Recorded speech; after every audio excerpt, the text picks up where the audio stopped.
There we go. Chapter 9. So last night we went through chapters 1 through 8. Bobby thinks we should teach the class on that schedule all the time, do 8 chapters a night. So chapter 9. Yeah, Josh. Is there any what? What about it being online? Are they going to? Eventually they will. And then eventually they'll all be back in here taking it in person because nobody can pass it. And I'm not kidding about that. You look at other states that have these courses available online, you know where everybody ends up going? In person. Because when you take it online, you're sitting there clicking through PowerPoint slides. And I'm not saying everybody can't pass that way, but a very few people pass with that sort of a, that sort of an approach to it. This is the hardest state in the country to get a real estate license. Welcome to North Carolina. There is no doubt about it, and we know that based on test scores. Our students score, North Carolina students score higher on the national section of the exam than any other state in the country. There are 28 states that use the AMP exam. North Carolina students score the highest. We have the lowest license issuance rate of any state in the country, even though our students score the highest, because the state section of our exam is so hard.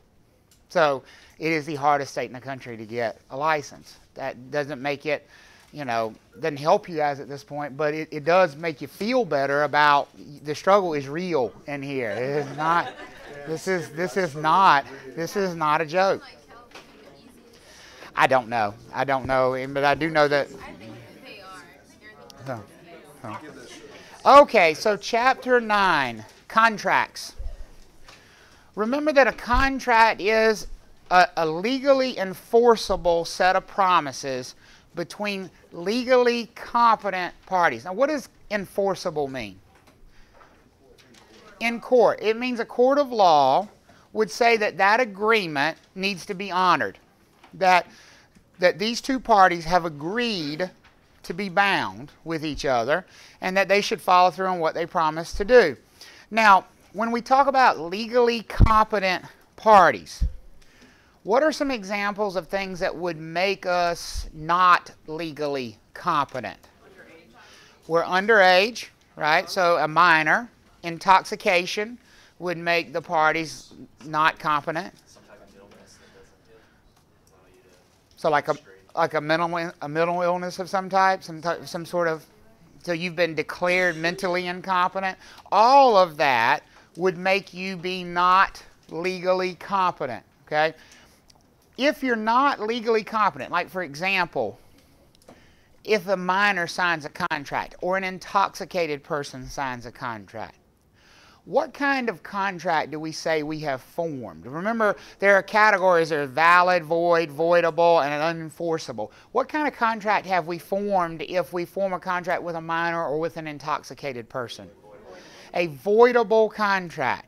And remember, a voidable contract is one that is enforceable only on which party or how many parties? One side. One side. Only one of those two parties. There's still two parties involved, but one of them is no longer tied in. So in the case of an intoxicated person, for example, who is the contract enforceable on? The person who was intoxicated or the person who was sober? The sober person, and it's voidable for the intoxicated person. Is everybody good with that? Yeah, go ahead. So, like on one of these questions on the midterm, if the seller breached a valid contract, so if the seller breached it, wouldn't it be voidable only on one side?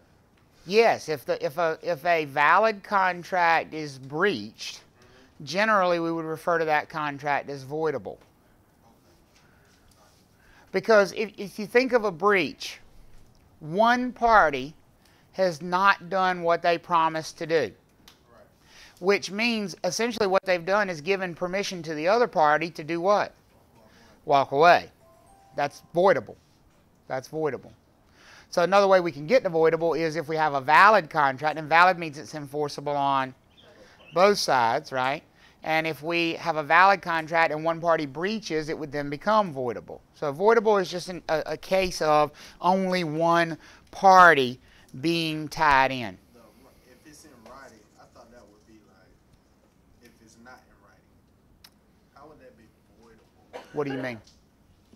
Give me something more specific. I'm not sure what you mean in writing versus not in writing. All of the following would make a sales contract voidable except, and then we got a minor has signed a document, that would be voidable. Sure. The buyer was under duress, that would be voidable. Sure. The seller breached a valid contract. Seller breach would be voidable. It is not in writing. It is not in writing. So not in writing would not make a contract voidable, because voidable means enforceable on what? One party. A real estate sales contract must be in writing to be enforceable on anybody, not void. Void means it never was an agreement. There's another word in there, unenforceable. Unenforceable means it's not enforceable on either party. So a real estate sales contract that's not in writing would be an unenforceable contract. It's a verbal contract. That's exactly right, but it's not an enforceable one, because the Statute of Frauds says that all real estate sales contracts must be in writing. Okay, does everybody follow that? Okay, good. So, what's the difference between a bilateral contract and a unilateral contract? Not the number of people involved. There's always two. Okay, intent and action, but it's number of people, but not number of people involved. Number of people what? Bound. Number of people who have promised to do something. There's still two parties. We still have buyer-seller, correct? But in a unilateral agreement, only one of them has promised to do something. For example, an option contract. In an option contract, what has the buyer, the option holder, promised to do? Nothing. The buyer, the option holder, hasn't promised to do anything. I thought in an option contract, that doesn't mean I have the option to buy or the option to sell. That's exactly what it means. You have the what? So have you promised to do anything? If you have a choice, you haven't promised. What does the seller promise to do? Sell. The seller's promised to sell. The choice is only on one side. When the choice is only on one side, that's a unilateral agreement. Does that make sense for everybody? So an option contract. An offer is also an example of a unilateral agreement, because in an offer, the offeror has promised to do something, but the offeree has not promised to do anything. A bilateral agreement is when both parties have agreed to do something. So a traditional sales contract, buyers promise to pay money, sellers promise to convey title, sell the property. Bilateral, they both promised. Okay. Let's see here. Remember that all contracts, in order to be a contract, need to have certain things present. We need to have something called consideration. What is consideration? Some kind of payment, money, usually something of value being exchanged. Does it have to already be exchanged for us to be under contract? No. Is it necessary to have earnest money for us to be under contract? No. Remember, when we say there has to be consideration, it means there has to be the promise of the exchange of something of value. Here's what we mean by that. We can't have a legally enforceable contract that says Travis is going to sell his property to Nancy for $0. That is not a legally enforceable contract, because it's not supported by consideration. What's the exchange of value? Nothing. I mean, I'm selling the property, but what am I getting in return? $0. That's not a legally enforceable contract. Could I change that very easily to a legally enforceable contract? Travis is selling his property to Nancy for $1. Is that legal consideration? Yes. That's the difference. That's what we mean. There has to be the promise of something of value. There also has to be this meeting of the minds. Acceptance and communication of acceptance. Does everybody remember that? We have to have acceptance. And what is acceptance? Signing. Acceptance is agreement. Here's the thing though, folks. You got to remember this. Acceptance does not put us under contract. What puts us under contract? Communication of acceptance puts us under contract. So let's talk about that idea of communication of acceptance for just a second. When we talk about communication of acceptance, I highly, highly recommend that you create, just a little division between the buyer and the seller. Remember, you're always looking for an arrow going which way? Both. This is what a contract looks like. Offer, acceptance. And it has to cross that divide twice. Now, if we have offer, so Travis is representing a buyer in the purchase of 123 Main Street. I'm going to put Travis over here. He's a broker affiliate of United Real Estate of Raleigh. So I'm going to put URE over here on the buyer side. We know that just based on that statement, right? Travis is representing a buyer. He's a broker affiliate of United Real Estate of Raleigh. So would you agree that that's what we have so far? And they're making an offer on 123 Main Street, which is listed with Tammy of HPW.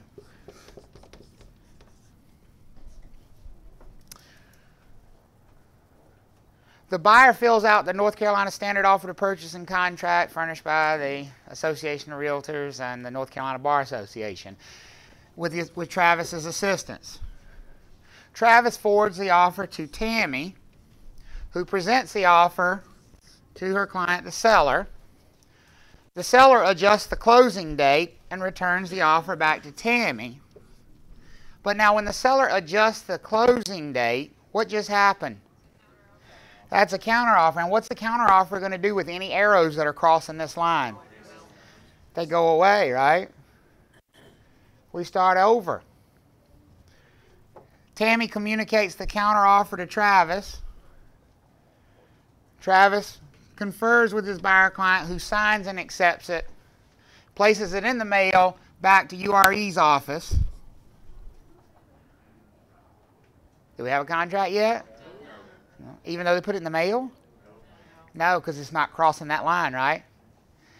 The office assistant at United Real Estate faxed it to the fax machine at HPW. However, the fax has not yet been read. Is that an arrow? Yes. Does it matter that the fax has not yet been read? No. Do we have a contract? Yes. Yes. Arrow this way, arrow that way. Contract. Okay? That's communication of acceptance. Now, I'm going to draw that same thing again because it's hard to erase all those errors.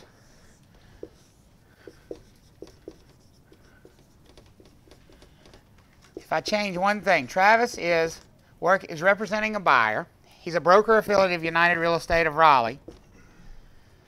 He's presenting an offer on 123 Main Street, which is listed by Tammy,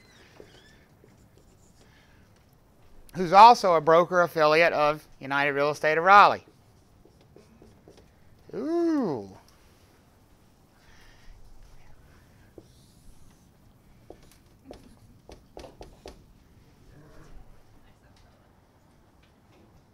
Isn't that dual agency? They're all under the same umbrella. Guess what happens when they're under the same umbrella, folks? The line goes away. So, does it matter whether we communicate with Travis or Tammy or the URE office, or is it all the same thing? It's all the same thing. So in this case, if the buyer sends an offer to Travis, it's the same thing as the offer having already been sent to Tammy, right? And if Tammy presents the offer to the seller, who signs it and then sends it back to Tammy, well, if she sends it back to Tammy, is Tammy not on the same team as everybody else? So wouldn't it be a contract instantly? Because it's dual agency. Does that make sense for everybody? So be careful of dual agency with communication of acceptance, if you get that. Yes? Now, totally hear what you're saying, but like as far as the testing, will it get technical to where we have to emphasize like, and then send it back to Tammy or the HPW side, and then Tammy, the seller sends it back to Tammy. But in the previous, it said Tammy would be at the office Monday or something like that. Sure, absolutely. So that That's correct, because it hadn't crossed that divide back over to the other side. Yeah. And yes, they will get that technical because that's a combination of, do you understand two things? Do you understand what communication of acceptance is, and do you understand these agency relationships and how they work? They're really testing a couple different things there. If it's designated dual, we put the line back in there, right? We still have the umbrella, but in this case, what we do is simply erase URE, because at that point, it's just Travis and Tammy, right? That's what designated looks like. URE is still the umbrella, but URE is not really on either side. It's just Travis on the buyer side and Tammy on the seller side. So they're the only ones that would be involved at that point in time. Everybody else is out of the picture. Okay? Good? Okay, so communication of acceptance is definitely going to be a big deal. Make sure you know what the Statute of Frauds says. Statute of Frauds says certain documents must be what? In writing in order to be enforceable. And the big example of that is a purchase contract, sales contract. Does a sales contract have to be recorded? Everybody knows that, right? Sales contract does not need to be recorded. It needs to be in writing. What act would it be covered by if it needed to be recorded? The Connor Act, but it's not covered by the Connor Act. What things are covered by the Connor Act that we talk about in this class? Deeds are covered by the Connor Act, which means they need to be recorded in order to be enforceable. Okay? Let's see here. As far as your ability to prepare forms, over on page 267, what is your authority or ability to prepare forms? Fill in the blanks on a pre-printed contract that's drafted by an attorney. And if you need to make any changes, who should make those changes? The attorney should. The attorney should. Good. You shouldn't do it even if your client tells you to. Do you do it? Even if your client stands over your shoulder and says, I want you to write in this. What do? There you go. Have at it. I can't do it for you. You don't draft language. On page 266, breach. A breach of contract. A breach is just a breaking of a promise. One party or the other is not doing what they promised. That's a breach of contract. Now, when we start talking about breach, we bring in this idea of damages. First of all, almost every contract we deal with in real estate, whether it's a sales contract or a property management agreement or a listing agreement or a buyer agency agreement, these are all contracts. They all have specific penalties built into them for breaches. Would you agree with that? They usually say this is what's going to happen if you breach. Now, we need to talk about the different kinds of damages that you can be dealing with a breach. What are compensatory damages? They compensate for your loss. So those are the things you can put an actual number on, correct? This damage, this breach cost me a certain amount of money. So an example of that would be, let's say you have a buyer and a seller have entered into a contract, and the buyer has paid for an appraisal, paid for an inspection, paid a due diligence fee, paid an earnest money deposit, and then a week before closing you find out that the seller's in bankruptcy protection and can't convey the property. Could the buyer sue the seller for compensatory damages in that case? And the way you would figure out the compensatory damages is you would just add up all those amounts of money. That's compensating. Yep. How likely would you, in that case, would you get back, like, say, your inspection? I mean, under bankruptcy, I'm sure they probably don't have any money. I'm sure you get your due diligence or your earnest money, but stuff that you haven't already given them and then you kind of paid out to somebody else. I mean, how likely is it to actually see the money or to get the judgment, or both? To get the money. To get the money is pretty unlikely, because if they're under bankruptcy, they probably are in a pretty tough financial situation. You'd probably get the judgment against them, but collecting would be a different thing. In that case, if you didn't get any money, would a lien go against the property? No. Okay, so at You bankruptcy, whenever they're paying back, you wouldn't get any of the money, like, say, in the sale. Not of the property, but that lien, that personal lien against them would probably become part of the bankruptcy. Okay. So, okay. Everybody understand compensatory damages? What are consequential damages? Pain and suffering. That's stuff you can't put a dollar value on. It's just this kind of gray, murky idea of, well, you owe me money because what you did to me sucked, right? Isn't that kind of consequential damages?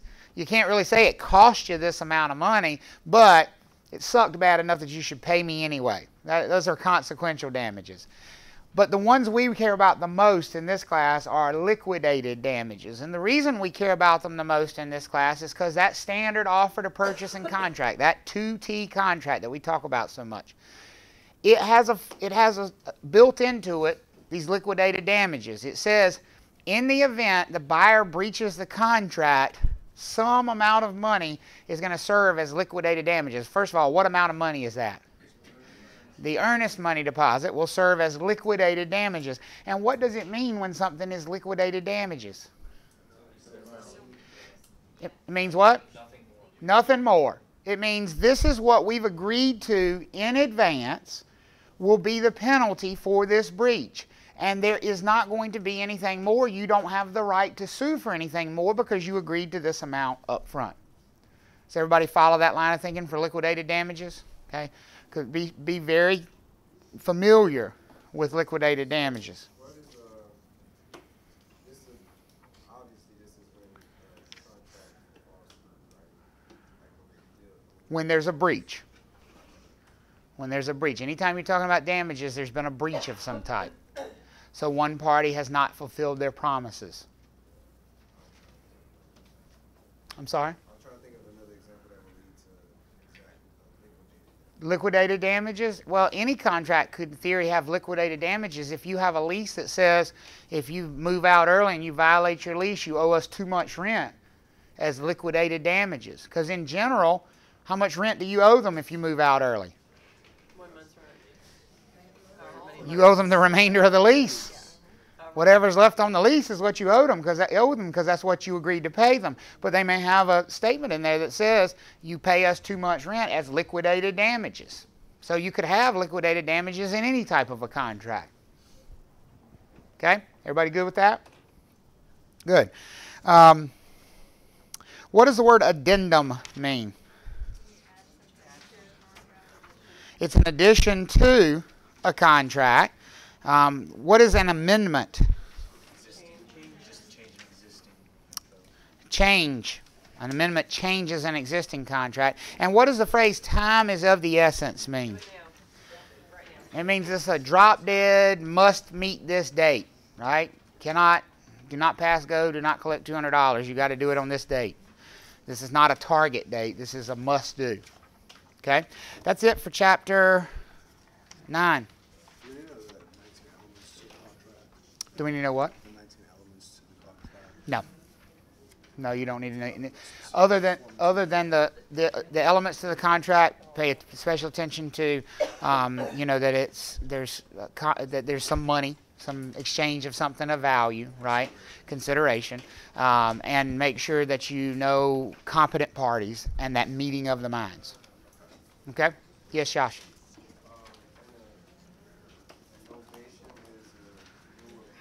A novation is a new agreement. So you and I have a contract and we've decided this agreement's not working anymore.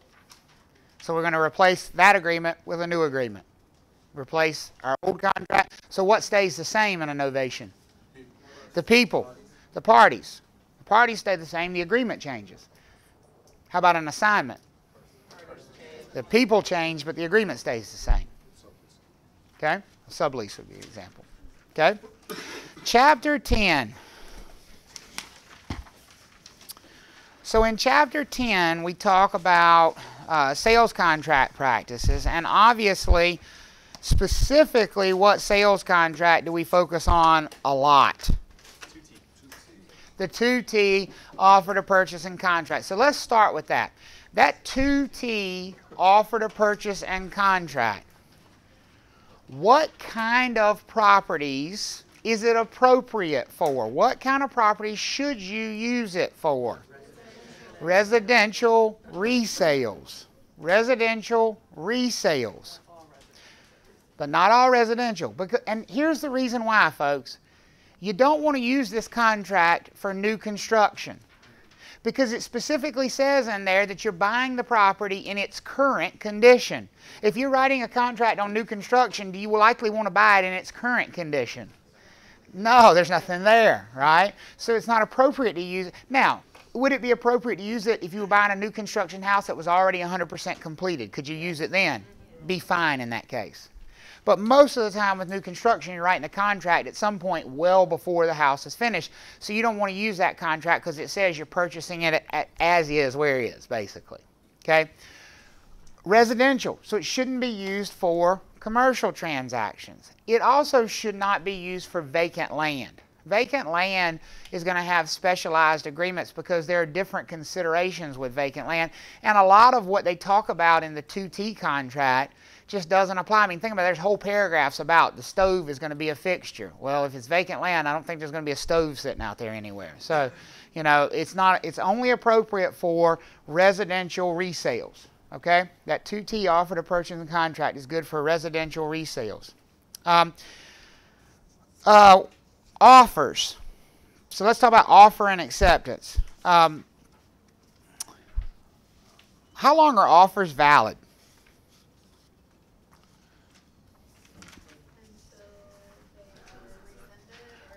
Until they're accepted or rescinded, taken back. Is there any time frame on an offer? Do they automatically expire?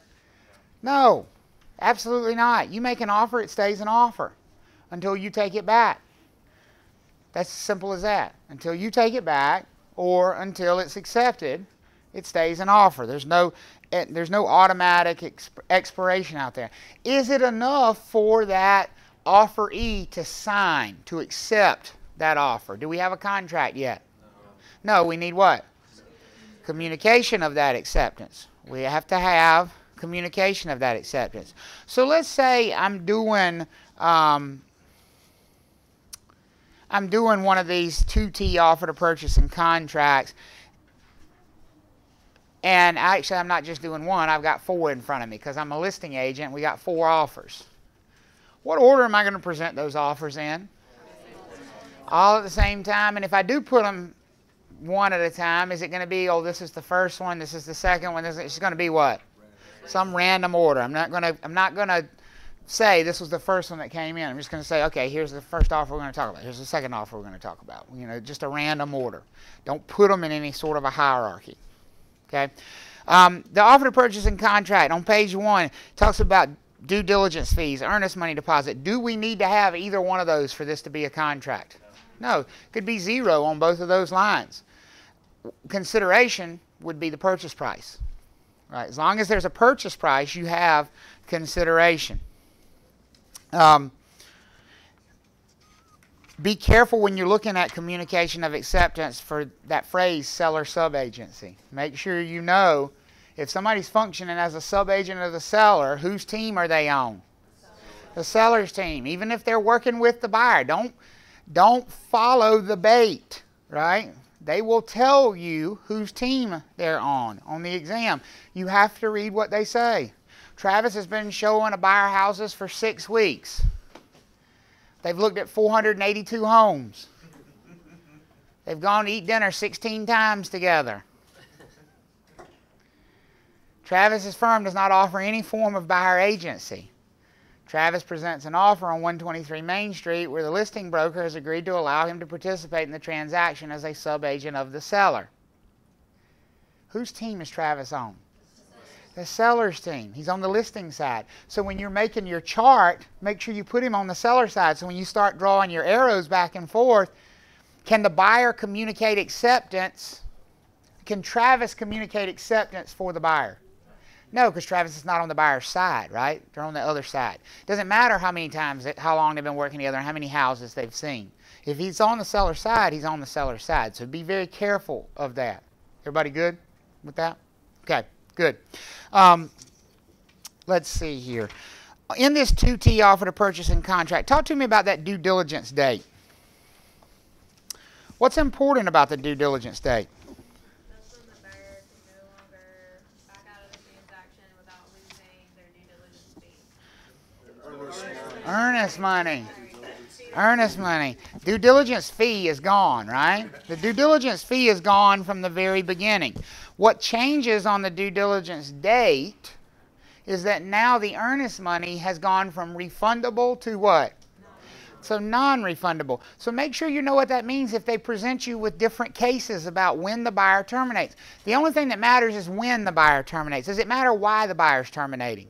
No, because it says the buyer can terminate for any reason or no reason. So the only thing that matters is the when of when they do it. If they terminate before the due diligence expires, then what's going to happen to the earnest money?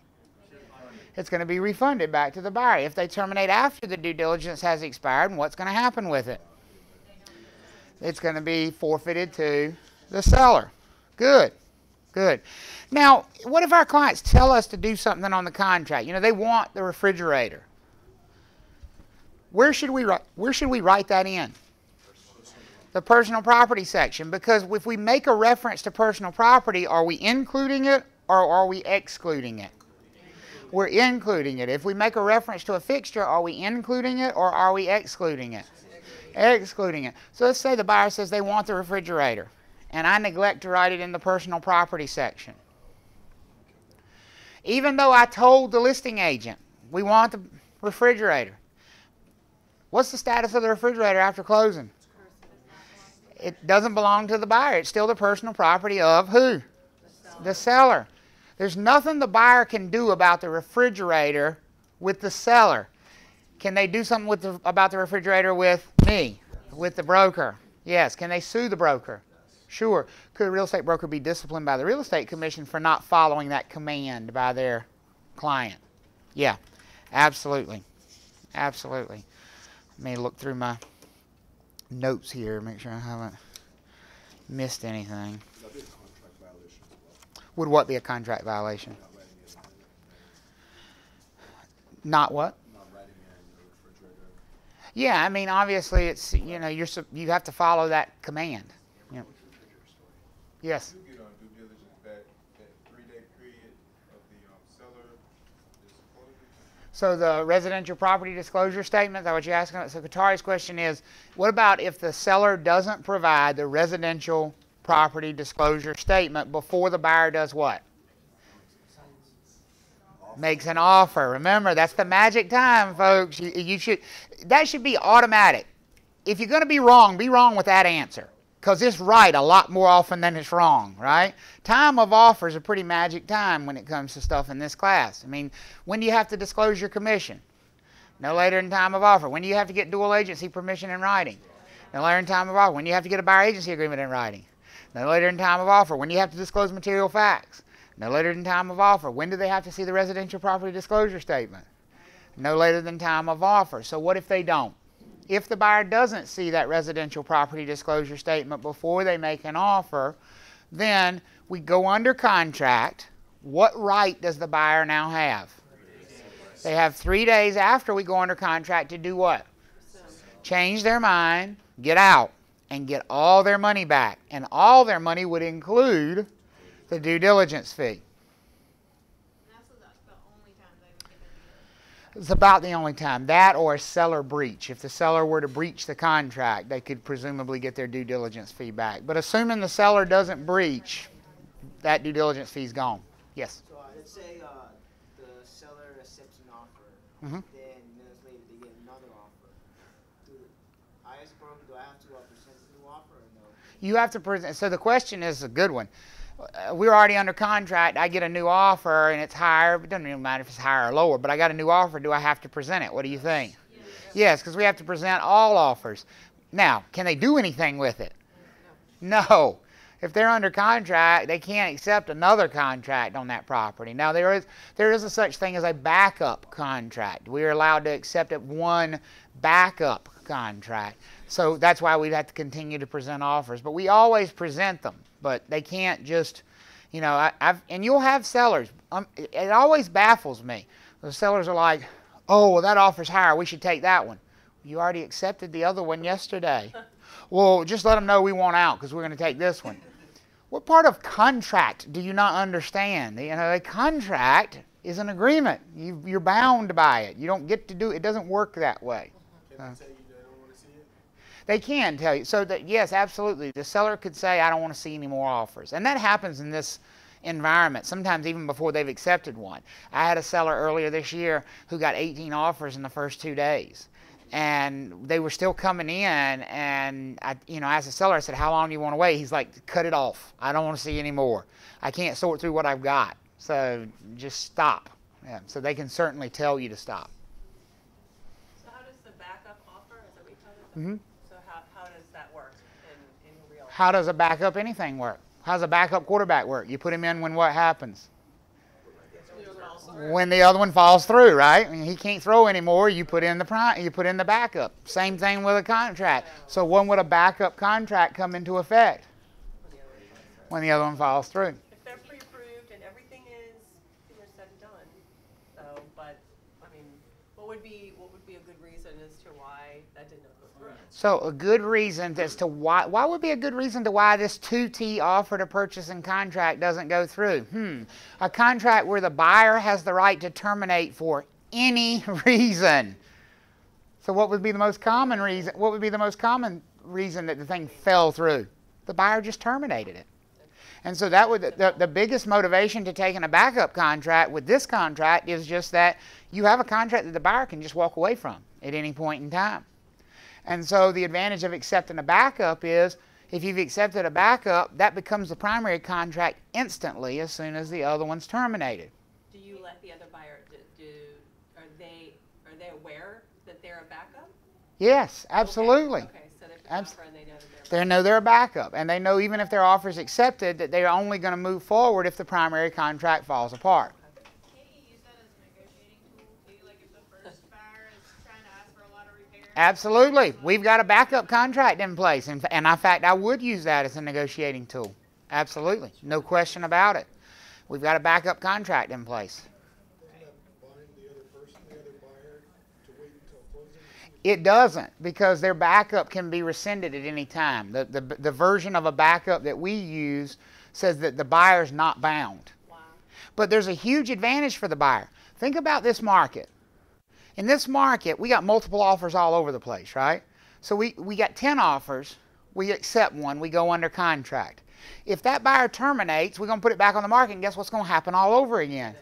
We're going to get another 10 buyers. And so if you end up representing a buyer who makes an offer on a property and their offer is not accepted, ask them if you can submit your offer as a backup, because that takes you out of the shark-infested water competition the second time around. Because if the primary one falls apart, there's not going to be any looking at more offers because you move right into the primary position instantly. You see how that could be an advantage as a buyer? To not have to participate in that second round of fighting. You can't do multiple backups. Just one backup. I mean, as a buyer. What else can you? Be a backup for here, backup. Sure. You don't even have to be backup. You can be primary on multiples as a buyer. Because remember, you have the right to do what as the buyer? So you got under my due diligence, I can do what? Terminate. So let's say I see 3 houses and I think, God, I like all 3 of them. Could I offer on all 3 of them? Could I go under contract on all 3 of them? As long as I'm willing to pay a due diligence fee on all 3 of them, I could get them under contract and then decide which one I wanted to buy. Which, by the way, isn't that sort of like an option to purchase, right? The idea of an option to purchase is I'm not really sure what property I want to move forward with, so let me go ahead and lock down several properties while I make my decision. You absolutely have the freedom. Tell the seller that you're under contract and free fuck? Nope. Absolutely not. You do not. Okay? Do all kinds of fun things. All kinds of fun stuff. Does this contract have specific penalties for breach? The 2T contract. Does it have specific penalties for breach? It does. What are they from the buyer's perspective? What's the specific penalty for a breach from the buyer's perspective? If the buyer breaches. Earnest money. Liquidated damages, right? That is the specific penalty for a buyer breach. Now, what are the penalties for a seller breach? It specifies those as well. You could sue for specific performance. That's one. What else does it say if the seller breaches? At minimum, the seller's going to owe the buyer what? Due diligence, earnest money, and any money the buyer has spent trying to purchase that property. Inspection fees, appraisal fees, all those kinds of things. Okay? Is everybody good with that? Okay? You know what happens if we terminate before and after the due diligence date, right? What kind of property is this contract good for? Residential resales. Not good for vacant land and commercial and new construction. Good, good, good. As far as options to purchase, since we just talked about them a little bit, flip over to page 302. I'm sorry, that's not the right page.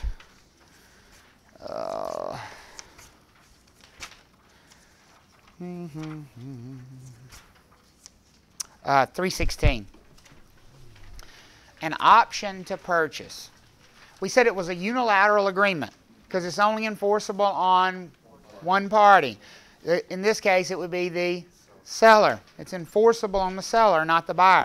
The buyer has the right to choose. And why does the buyer have the right to choose? That don't seem fair.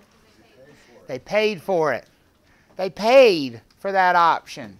They paid an option fee to the seller to be able to make that decision down the road. Does that make sense for everybody?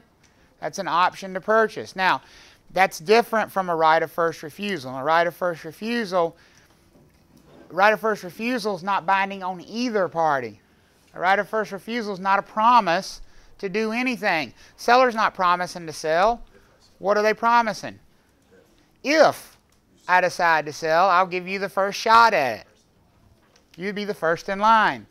That's very different than an option. That's with a set price, right? I'm sorry? That's with a set price, right? No, with a right of first refusal, there's no set price. The option has a set price. Yep. Option has a set price, right of first refusal doesn't. I think that is pretty much it for Chapter 10. Make sure, again, that you're very comfortable with offer and acceptance, communication of acceptance, how long offers are valid for, what happens when we make a counteroffer. What does a counteroffer do? It eliminates any previous offers. Okay? All those things are really important. Understand this 2T contract and the specific things we've talked about it. The due diligence fee, the earnest money, when the earnest money is refundable, when it's not refundable, and the fact that the earnest money deposit serves as liquidated damages if who breaches the contract? The buyer. The buyer. Okay? Those are the important things about that 2T offer to purchase and contract. Yes? Seller's disclosure. Yep. You said there was a 3-day period. Is 3 days from the offer?